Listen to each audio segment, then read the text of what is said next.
গিন্নি গিন্নি গিন্নি গো, একটু শান্ত হ, একটু কথাটা শোনো। না না, আমি আর কিচ্ছু শুনবো না। এক সপ্তাহ সময় দিচ্ছি, তার মধ্যে মহারানীর মতো ওই সীতাহার আমার চাই চাই চাই।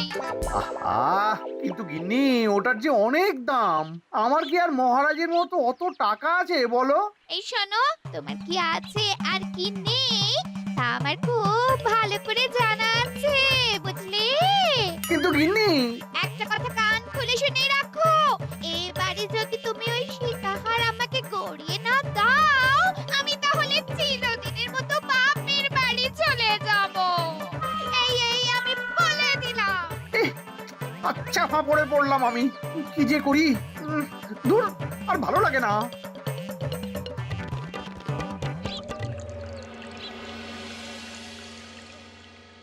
আজকে তোমাদের সকলের কাছে আমার একটা প্রশ্ন আছে। বলুন মহারাজ। আচ্ছা, ধরো তোমরা যদি এ রাজ্যের লোক না হতে, অন্য কোনো রাজ্যের হতে, তাহলে তোমাদের কাছে কৃষ্ণনগর কেমন মনে হতো? মহারাজ, এক কথায় বলতে গেলে সমৃদ্ধ শক্তিশালী রাজ্য। বেশ, তা হঠাৎ এমন প্রশ্ন মহারাজ? আসলে বেশ কিছুদিন ধরেই আমি একটা কথা ভাবছিলাম। ঈশ্বরের দয়ায় আমাদের সবই আছে, তবু রাজ্যকে আরো শক্তিশালী ও অন্যান্য রাজ্যের সাথে সুসম্পর্ক বজায় রাখা একটা রাজধর্মে পড়ে। ঠিক বলেছে। ঠিক বলেছেন। বলি, তুমি কি এসব কথা কখনো ভাবো মন্ত্রী? হ্যাঁ, মানে আগে রোজ না, কিন্তু কখনো সখনো বোধহয় ভেবেছিলাম। কবে শুনি? ইয়ে, ওই তো কিছুদিন আগে, ওই সেদিন। এটা ঠিক কোন সেদিনের কথা বলছেন মন্ত্রী মশাই? যেদিন আকাশে ওই দুটো সূর্য উঠেছিল? তোমাকে সবকিছুতে ফোড়ন কাটতেই হবে না গোপাল, হ্যাঁ? কি আর করি বলুন, আপনার কষ্ট যে আর সহ্য হয় না। যাই হোক, মুদ্রা কথা হলো, এসব কথা মাথায় রেখে এখন আমাদের কিছু করা উচিত। কিন্তু কি করা উচিত সেটা আমি ঠিক বুঝতে পারছি না। এই একটা করে রসগোল্লা খাওয়ালে কেমন হয়? এই, তুমি থামবে? মহারাজ, আমার কাছে একটা উপায় আছে। 10 দিনের একটা মিলন মেলার আয়োজন করলে কেমন হয়? খুব বাজে হবে। একটা মেলা কত ঝামেলার কাজ সেটা বোঝো? একেই কত খরচ, তার উপর আবার অনেক লোক। মোটেই না, এটা তো দারুণ বুদ্ধি দিয়েছো গোপাল। এমন কিছুই তো চাইছিলাম। দূর, আর সবকিছুই আমার বিপক্ষে মনে হয়। দিনটাই খারাপ, আমি বরং চুপই থাকি। তাহলে সবাই শোনো, 1 সপ্তাহ পর কৃষ্ণনগর এক বিরাট বড় মিলন মেলার আয়োজন করছে, আর তার জন্য লোকজনকে নিমন্ত্রণ করার কাজ দেখবে গোপাল। যথা আজ্ঞা মহারাজ। আর মন্ত্রী, ভালো করে শুনে রাখো, মেলা প্রাঙ্গণ সাজানো, ঠিকঠাক নিরাপত্তা, এসব তোমার দায়িত্ব। আচ্ছা, কিন্তু বলছিলাম যে সবকিছু ভালো করে করতে গেলে খরচও তো। ওসব নিয়ে তোমাকে চিন্তা করতে হবে না। যত খরচই হোক আমাকে বলো, আমি দেব। আরে বাস, তো দারুণ ব্যাপার। এই ফাঁকে যদি কিছু আমারও লাভ হয়ে যায়, তাহলে গিন্নির গলার হারটার কিছু একটা করতে পারবো। বেশ, তাহলে প্রত্যেকে নিজেদের কাজ শুরু করে দাও।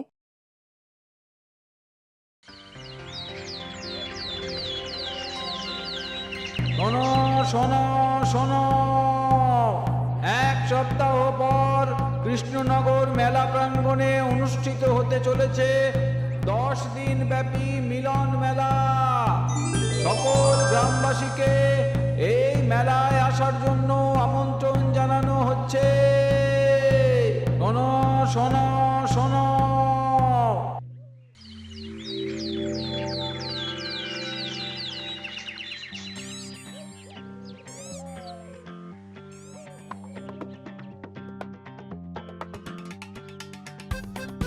বাহ বাহ বাহ, ঠিক যেমনটা চেয়েছিলাম তেমনটাই হয়েছে। আর এসব কিছুর জন্য আমি গোপালকে ধন্যবাদ জানাতে চাই। কি যে বলেন মহারাজ, এই কৃষ্ণনগর তো আমার নিজেরই পরিবার। সেসব আমরা খুব ভালো করেই জানি গোপাল। আদিক্ষেতা একেবারে উতলে পড়ছে।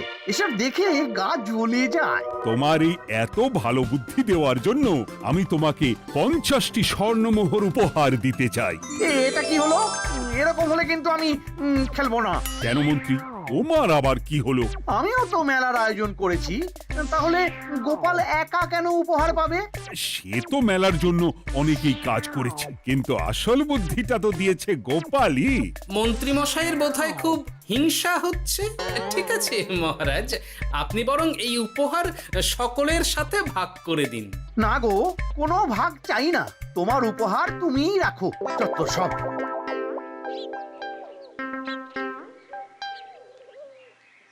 আমার কি এত খারাপ দিন এসেছে নাকি যে আমাকে গোপালের থেকে পুরস্কার নিতে হবে? অনেক হয়েছে। না না না, এবার আমাকেই কিছু ভাবতে হবে মনে হচ্ছে।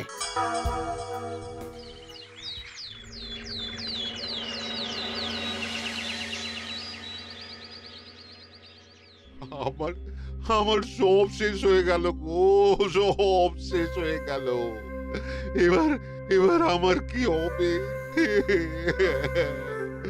মহারাজ, মহারাজ কিছু একটা করুন, মহারাজ কিছু একটা করুন।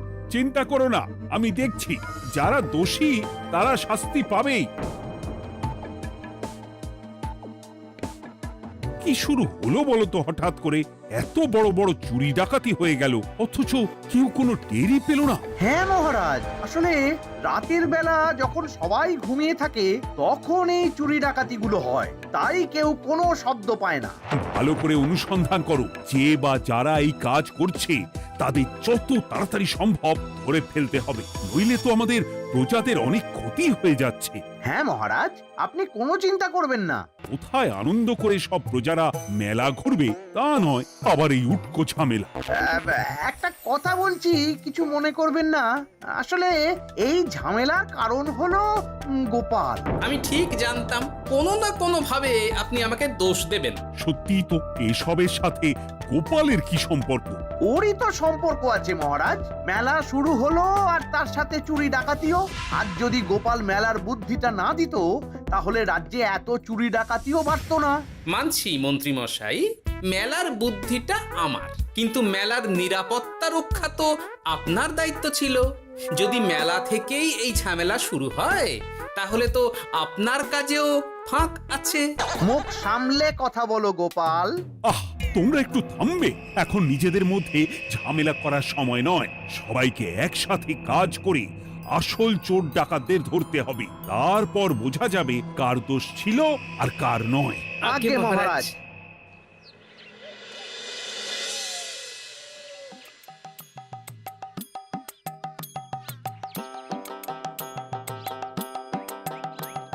এই তো তুমি এসে গেছো। তাড়াতাড়ি মুখ হাত ধুয়ে বসো, তোমার জন্য একটা জিনিস এনেছি। বলো কি জিনিস? আরে আরে একটু অপেক্ষা করোই না, আমি আনছি। হ্যাঁ বেশ, আনো তাহলে। এই নাও, খাও। মিষ্টি দই। হ্যাঁ গো, খেয়ে দেখো তো কেমন। দারুণ সুন্দর স্বাদ তো গিন্নি। কোথা থেকে এনেছো? ভালো, মেলা থেকে এনেছি। ও জানো, বিনা পয়সায় গো। বিনা পয়সায়? তা কে দিল শুনি? আরে সুজন দইওয়ালা, বড় ভালো ছেলে। শুধু আজ নয়, ও রোজই মানুষকে ভালোবেসে না বিনা পয়সায় দই খাওয়ায়। হ্যাঁ বাবা, বেশ অবাক করা কাণ্ড। আসলে সুজনের দেশের বাড়িতে অনেক জমি জমা, গরু মোষ আছে। ও তাই বলে ওর টাকা পয়সার নাকি কোনো দরকার নেই, তাই ও বিনা পয়সায় খাওয়ায়। হ্যাঁ বুঝলাম। বাবা, খুব ঘুম পাচ্ছে এখন। ও গিন্নি, শোনো না, আমি বরং একটা ঘুম দিই এখন, বুঝলে? তুমি বরং বিকেলে আমায় একটু ডেকে দিও, ওর কাজ আছে। আচ্ছা বেশ। তোমাদের জন্য সেটাই ভালো, কারণ এমনিতেই মহারাজ চোর ডাকাত ধরার জন্য প্রহরীর ব্যবস্থা করছে পুরো রাজ্যে। না না না, সে নিয়ে আপনি চিন্তা করবেন না।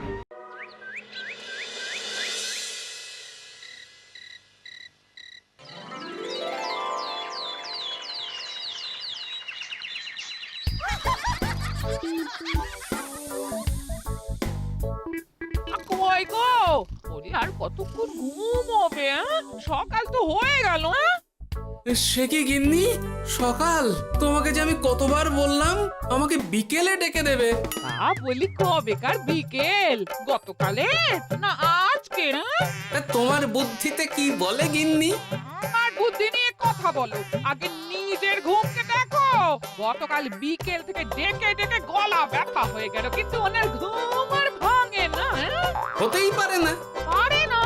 ওদিকে কাণ্ড দেখো, রাতের খাবার পর্যন্ত পড়ে আছে। হ্যাঁ, আজব কাণ্ড। যাই হোক, অনেক দেরি হয়ে গেছে বুঝলে, আমাকে এক্ষুনি রাজসভার জন্য বেরোতে হবে।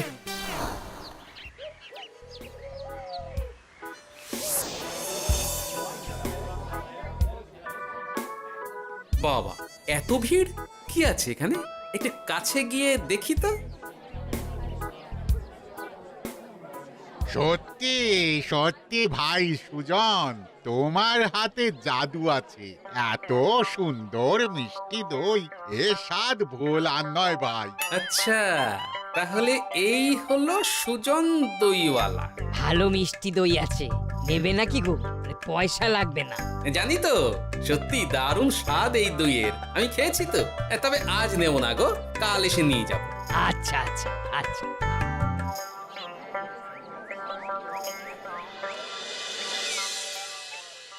আর কোনো নতুন খবর পেলে ওই ডাকাতদের ব্যাপারে? না মহারাজ, এখনো ঠিক ধরতে পারিনি। ওরা বোধহয় বুঝতে পেরে গেছে যে আমরা খোঁজ করছি। মহারাজ, আমার মাথায় একটা নতুন বুদ্ধি এলো। রাতের বেলা করে সব বাড়িতে পাহারা দেওয়া শুরু করলে কেমন হয়? সব চুরি তো রাতেই হচ্ছে। আরে, এ তো দারুণ বুদ্ধি। কিন্তু মহারাজ, আমাদের রাজ্যের প্রহরীরা রাতের বেলা কি করে পাহারা দেবে? কেন কেন, কি সমস্যা? অনেক সমস্যা আছে। তাদের শরীর খারাপ হতে পারে, তার চেয়েও বড়, রাত জেগে থাকলে দিনে তারা সকলে ঘুমোবে, তখন পুরোটাই বেকার হবে। কিচ্ছু বেকার হবে না মন্ত্রী মশাই, আমাদের প্রচুর সেনা আছে, তাদের সকলকে দায়িত্ব ভাগ করে দিলেই হয়ে যাবে। তুমি বেশি বোঝো। গোপাল তো কিছু ভুল বলেনি মন্ত্রী, আমরা পাহারা বাড়াবো। আমি আজই সব সেনাদের সাথে কথা বলছি। সেনাপতি, তুমিও এ ব্যাপারটা একটু দেখো। যথাজ্ঞা মহারাজ।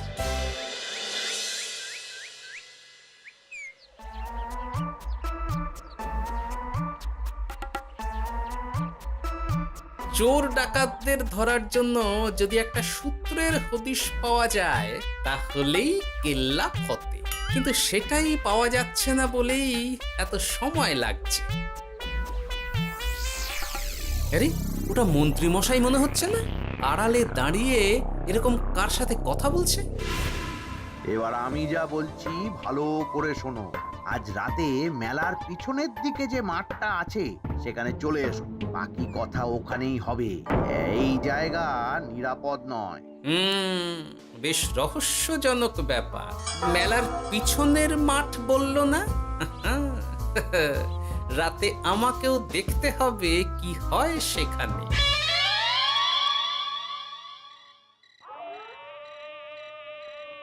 উফ, কি মশা রে বাবা! কখন থেকে দাঁড়িয়ে আছি, মন্ত্রী মশাইয়ের পাত্তা নেই কেন?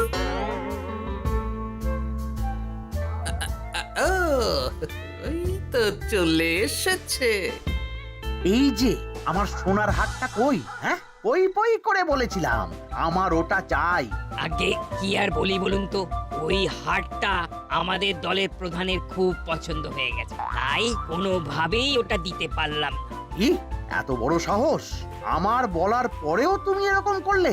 বড় ভুল হয়ে গেছে মন্ত্রী মশাই, এবারের মতন ক্ষমা করে দিন, আর হবে না, এই কথা দিচ্ছি। তোমাদের জন্য সেটাই ভালো, কারণ এমনিতেই মহারাজ চোর ডাকাত ধরার জন্য প্রহরীর ব্যবস্থা করছে পুরো রাজ্যে। না না না, সে নিয়ে আপনি চিন্তা করবেন না, আমাদের ধরা পড়ার কোনো সুযোগই নেই, কারণ যে পরিমাণ ওষুধ আমি আমার দইতে মিশিয়ে দিই সেটা একবার যে খাবে মরার মতন ঘুমোবে। বাহ বাহ বাহ, সে তো খুব ভালো। করো করো। তার কোনো নতুন খবর পেলে? মেলা তো শেষের দিকে। হ্যাঁ পেয়েছি, পাশের গ্রামের বলরাম নামে এক বড় মহাজন আছে। পরশু তার মেয়ের বিশাল ধুমধাম করে বিয়ে। শেষ একটা বড় দান মারতে পারলেই আপনার আমার দুজনেরই শান্তি। আচ্ছা, এই ব্যাপার তাহলে হ্যাঁ? এসব কিছুর পেছনে মন্ত্রী জড়িত। এইবার বুঝতে পারছি কেন রাতের পাহারাতে ওনার এত আপত্তি ছিল। কিন্তু ওই লোকটা কে? ঠিক আছে, এখন যাও, একটু সাবধানে কাজ করো আর আমার পাওনাটা ঠিকঠাক দিও, কেমন? সে কি সুজন দইওয়ালা? এবার আমার কাছে পুরো ব্যাপারটা পরিষ্কার হয়ে গেছে। না, কালই মহারাজকে সব জানাতে হবে, আর এদের হাতে নাতে ধরার জন্য একটা উপায় ভাবতে হবে।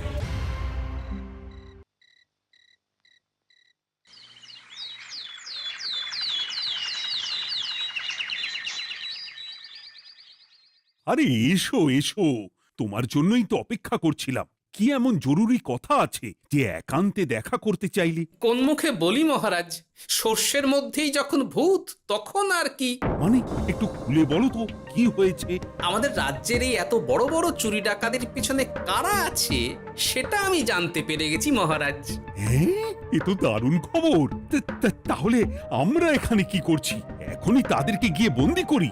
না মহারাজ, আমাদের হাতে কোনো প্রমাণ নেই, তাই ওইভাবে বন্দি করতে পারবেন না। কেন বলো তো, কারা আছে পেছনে? সেটা আপনি নিজের চোখেই দেখে নেবেন পরে। তবে এটা জানিয়ে রাখি, আমাদের মন্ত্রী মশাইও যুক্ত আছেন। কি? আমাদের মন্ত্রী? এত বড় বিশ্বাসঘাতকতা! আমি এখনই নিজের হাতে ওকে বন্দি করতে চাই। না না না না মহারাজ, সেটা করলে বাকি ডাকাতদের ধরতেই পারবেন না। তাহলে উপায়? আমি জানতে পেরেছি এই ডাকাতদের পরের নিশানা হলো পাশের গ্রামের বলরাম মহাজনের বাড়ি। বলরাম মহাজন? কাল তোর মেয়ের বিয়ে, আমাদেরও তো নিমন্ত্রণ আছে সেখানে। তাহলে তো আরোই সোনায় সোহাগা। শুনুন মহারাজ, আমার মাথায় দারুণ এক বুদ্ধি এসেছে। সে কি? হ্যাঁ, আপনি কোনো চিন্তা করবেন না, আমি শুধু যা বলছি সেটা করুন, বাকিটা আমি সামলে নেব। তবে দেখবেন যেন মন্ত্রী মশাই এসবের কিচ্ছুটি টের না পায়। বেশ বেশ বেশ।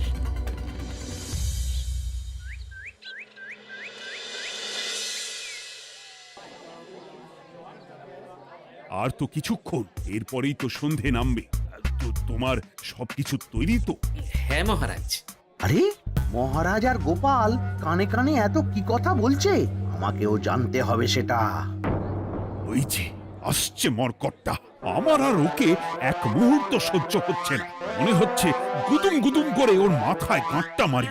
শান্ত হন মহারাজ, দয়া করে শান্ত হন আর একটুখানি, তারপর আপনি মন্ত্রী মশাইয়ের সাথে যা ইচ্ছে করবেন। ওর আমি বরং অন্যদিকে যাই, মুখ দেখলেই আমার মাথাটা গরম হয়ে যাচ্ছে। সেই ভালো। কি হলো ব্যাপারটা? যাই হোক, আর তো কিছুক্ষণ, তারপর আমার বিশাল লাভ হবে। বরং ততক্ষণ আমি পেট পুজো করি।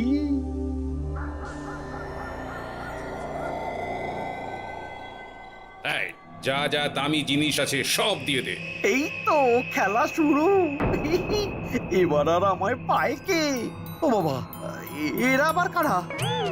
সত্যি গোপাল দারুণ চাল চেলেছে। এই তোমরা এখানে কি করতে এসেছো? কেন, তোমরা যা করতে এসেছো? ডাকাতি? এমন তো কোনো কথা ছিল না। কার দলের লোক তোমরা? মন্ত্রী মশাইয়ের দলের লোক। এই রে, কি বলছে সব? কোথায় কোথায়? এই মন্ত্রী মশাই, এই কি বলছে এরা? আপনি দু নৌকোয় পা দিয়ে চলছেন, আমরা থাকতে আপনি আরো এক ডাকাতের দলের লোককে ডেকেছেন। কি মন্ত্রী? শেষে কিনা তুমি? কি খেয়েছে রে, আর বোধহয় বাঁচতে পারবো না। কই, চুপ কেন? বলুন, মন্ত্রী মশাই সোনার হার ডাকাতি করে আপনাকে দেওয়ার জন্য এখানে ডেকেছেন। কি সোনার হার? আমাকেও তো একই কথা বলেছে। আপনি আমাদের থেকে খবর নিয়ে অন্য দলকে কাজ দিয়েছেন। এই না না, মিথ্যে কথা। কিসের মিথ্যে? আপনি ছাড়া তো আর কেউ জানতো না এখানের কথা। না গো, আমি শুধু তোমাদেরকেই কাজ দিয়েছি একদম শুরু থেকে। আর কোনো ডাকাতের দলকে আমি চিনি না, আমি তো নিজেই প্রথম শুনছি। মন্ত্রী, লজ্জা করে না তোমার? তুমি আমার প্রজাদের এইভাবে ঠকাচ্ছিলে। ইয়ে মানে মহারাজ, আমি আসলে। অনেক হয়েছে মন্ত্রী মশাই, আপনি ধরা পড়ে গেছেন। প্রহরী, বন্দি করো সবাইকে, আর মন্ত্রীকেও। আমাকে ক্ষমা করে দিন মহারাজ, আমি ইচ্ছা করে এটা করিনি। আসলে আমার গিন্নি কদিন ধরেই মহারানীর সীতাহারের মতো দেখতে হার বায়না করেছে। তার জন্য তুমি নিজেদের লোকেদের থেকেই চুরি করবে? আর কি করব বলুন, এক সপ্তাহের মধ্যে হার না দিলে বাড়ি ছেড়ে চলে যাবে বলেছে। তাই আমি এখন আপনি যেটা করেছেন সেটা যদি আপনার গিন্নি জানতে পারে তাহলেও বাড়ি ছেড়ে চলে যাবে। শাস্তি তো তোমাকে পেতেই হবে মন্ত্রী। আয়, কে আছো? শোনো, মন্ত্রীকে মুখে কালি মাখিয়ে গাধার পিঠে বসিয়ে সারা রাজ্য ঘোরাও, এটাই ওর যোগ্য শাস্তি। আর গোপাল, তোমার বুদ্ধির প্রশংসা করতেই হয়। তোমার পুরস্কার আমি কাল রাজসভায় দেব। দূর দূর, জীবনে বিয়ে করাই ভুল হয়েছে আমার।